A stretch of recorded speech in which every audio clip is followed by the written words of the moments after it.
Et pourquoi pas descendre la Garonne de Toulouse à Bordeaux en kayak? Après un voyage en train, me voici dans la Vie Rose, départ de mon aventure, Toulouse.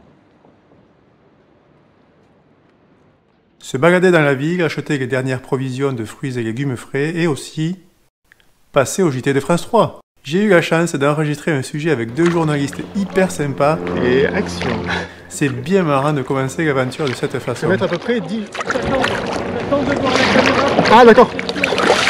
Il est où là? C'est bon? Bref, ça se voit que je n'ai pas l'habitude de tout ça, mais qu'importe, le résultat est super, merci à eux. Le départ est prévu demain. Serge Dian, Jean-Pierre Duns. La Garonne, tel un trait d'union entre Toulouse et Bordeaux. Le fleuve sera le quotidien de ce jeune homme originaire du Tarn. 60 kilos de matériel accompagnent cet ingénieur en travaux publics. Pas un défi sportif, plutôt une simple reconnexion avec la nature. Ce voyage, c'est un voyage qui se veut lent. Allez, maintenant il faut se mettre à l'eau. Pour ça c'est assez simple, il y a un endroit parfait en aval du Bazac, en plein centre de Toulouse, juste après le pont des Catalans. L'escalier est un peu raide, le portage un peu galère, mais en bas l'endroit est vraiment parfait. Je gonfle le kayak, je range les affaires, et c'est parti! Presque. Allez, là c'est parti. Bon, les débuts sont un peu hésitants, ok, mais ça va vite se régler.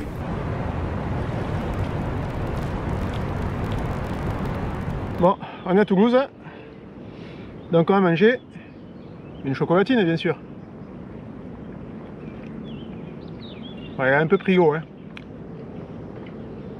Mais c'est pas grave.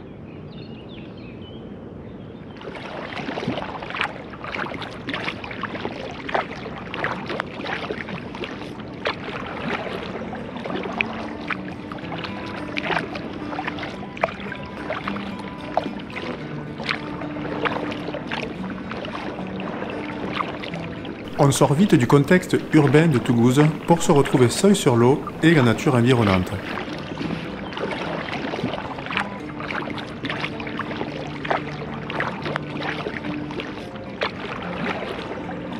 La rivière est assez calme, sans trop de courant, excepté quelques endroits, mais cela reste plutôt tranquille. Un petit passage un peu merdique là, parce que derrière moi il y a un passage un peu trop rapide que j'ai essayé de court-circuiter. Il a fallu que je passe par ici, donc passage à la corde, les pieds dans l'eau, ça rafraîchit.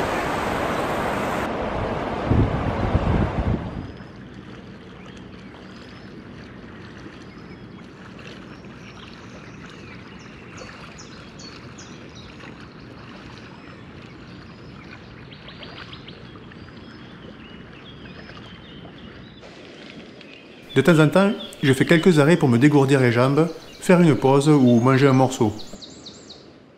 Bon, c'est la fin de la première journée. Je viens d'arriver, j'ai fait 53 km aujourd'hui. Je voulais vous montrer le bivouac du soir, vous voyez, qui est au bord de la Garonne, hein, tout simplement. Alors en fait, regardez, il est derrière moi. Vous ne le voyez pas et c'est normal, c'est parce qu'en fait je me mets jamais proche de l'eau, au bord de l'eau en fait pour pas qu'on me voit. Je me mets un petit peu plus en arrière, venez voir.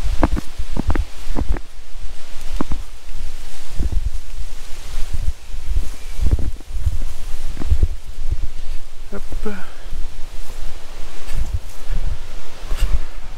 Donc le bivouac il est ici, vous voyez j'ai mis le kayak ici avec les affaires qui sèchent et ensuite j'ai installé la tente et puis tout mon petit matériel, tout mon bazar. Là je suis en train de filtrer l'eau ici et puis de commencer à faire chauffer de l'eau pour le repas de tout à l'heure. Ce soir ça va être plat lyophilisé avec poulet tikka masala, une compote et un œuf dur, et puis peut-être quelques amandes et quelques dattes. Début du deuxième jour. Bon, la météo a été assez agitée cette nuit, il y a eu énormément de vent, un peu de pluie sur la fin de la nuit, mais là ça a l'air d'aller mieux. On dirait presque que ça va se lever. On verra. Là c'est calme, là, on n'entend rien, c'est reposant. Allez, c'est parti.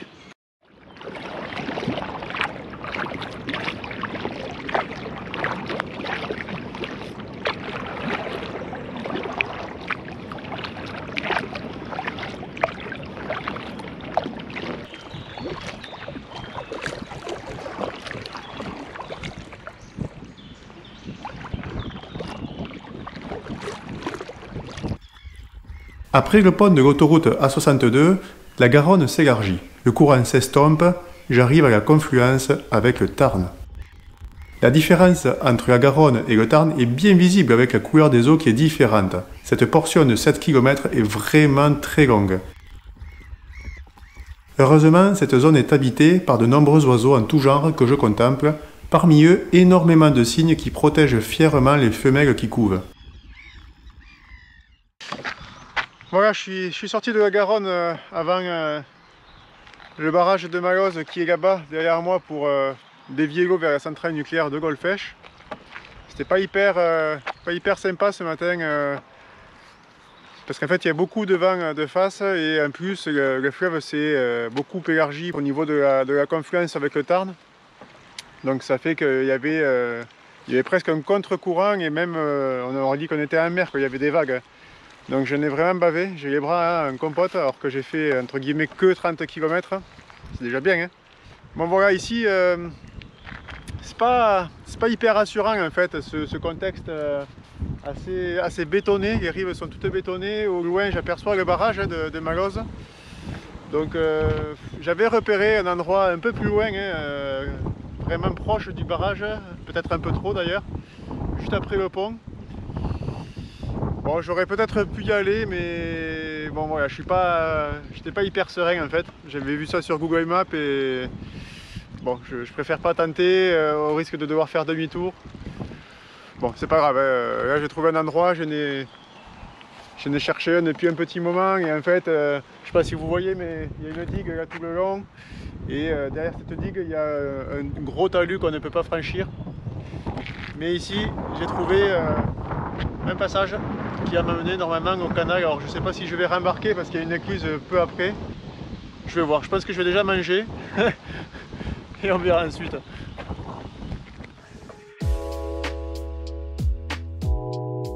Pour contourner la centrale nucléaire de Golfech, je dois sortir de la Garonne, emprunter le canal latéral pendant 13 km, puis récupérer un ruisseau, la Barguelonne, qui me ramènera 1,5 km après à la Garonne en aval de la centrale.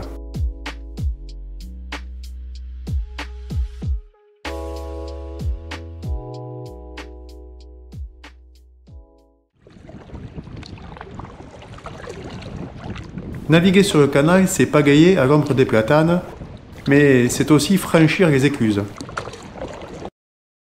Pour les 3 écluses, même chose à chaque fois, accoster, débarquer et porter tout le bazar de l'autre côté de l'écluse pour réembarquer.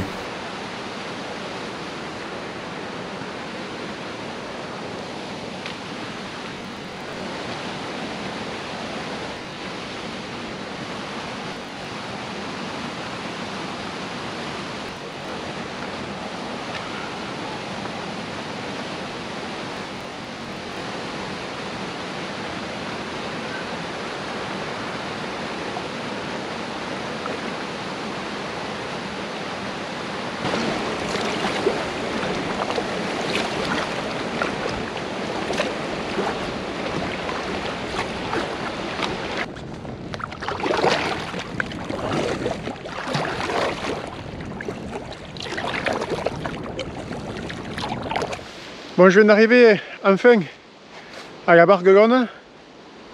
La Barguelonne, c'est le nom du ruisseau qui est censé faire la jonction entre le canal latéral à la Garonne et la Garonne. Donc j'y suis arrivé, non sans mal avec ce vent. Et tout ça, c'est pour éviter ça, centrale nucléaire. Donc ouais.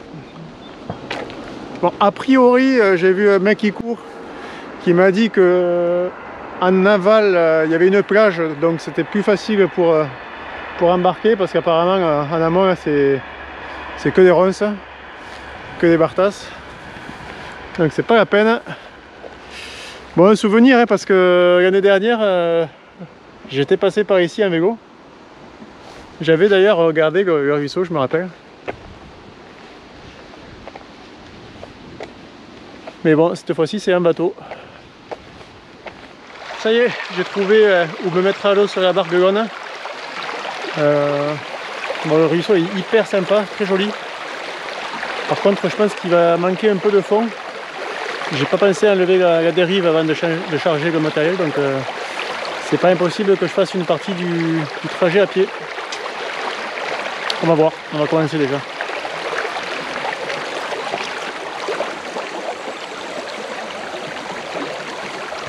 Effectivement, je frotte à quelques endroits. Par contre, à d'autres, je dois encore faire des portages à cause de passages dans les rochers. Le ruisseau est vraiment sympa, tellement que j'y trouve un endroit parfait pour bivouaquer. Fin de la deuxième journée.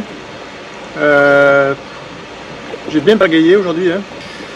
Je suis arrivé aujourd'hui après le canal en fait. Je suis sur le ruisseau qui est entre le canal et la Garonne. Et en fait j'aurais pu continuer un petit peu mais j'ai trouvé un lieu de bivouac hyper sympa.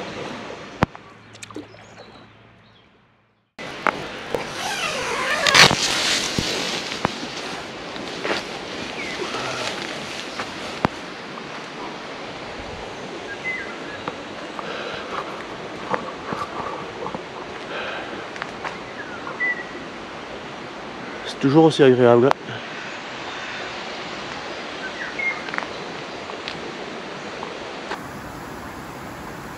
Allez, dernier obstacle à franchir avant de rattraper la Garonne, juste en aval de la centrale nucléaire.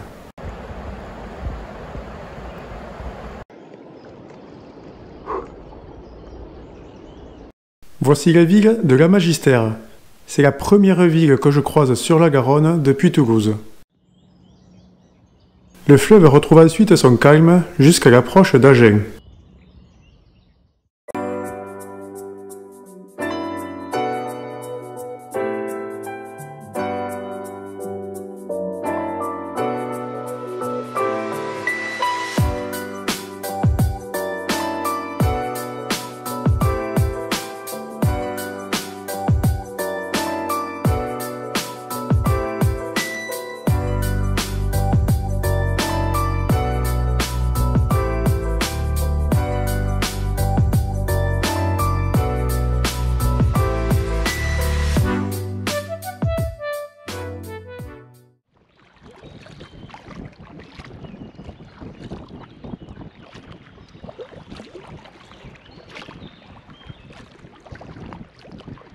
Je quitte à présent l'Occitanie pour entrer en Aquitaine dans le Lot-et-Garonne. Un peu avant d'arriver à Agen, un obstacle artificiel se trouve en travers du lit de la Garonne. Il s'agit de l'ancien barrage de Beauregard. C'est un ouvrage en béton éventré que je franchis en débarquant rive gauche.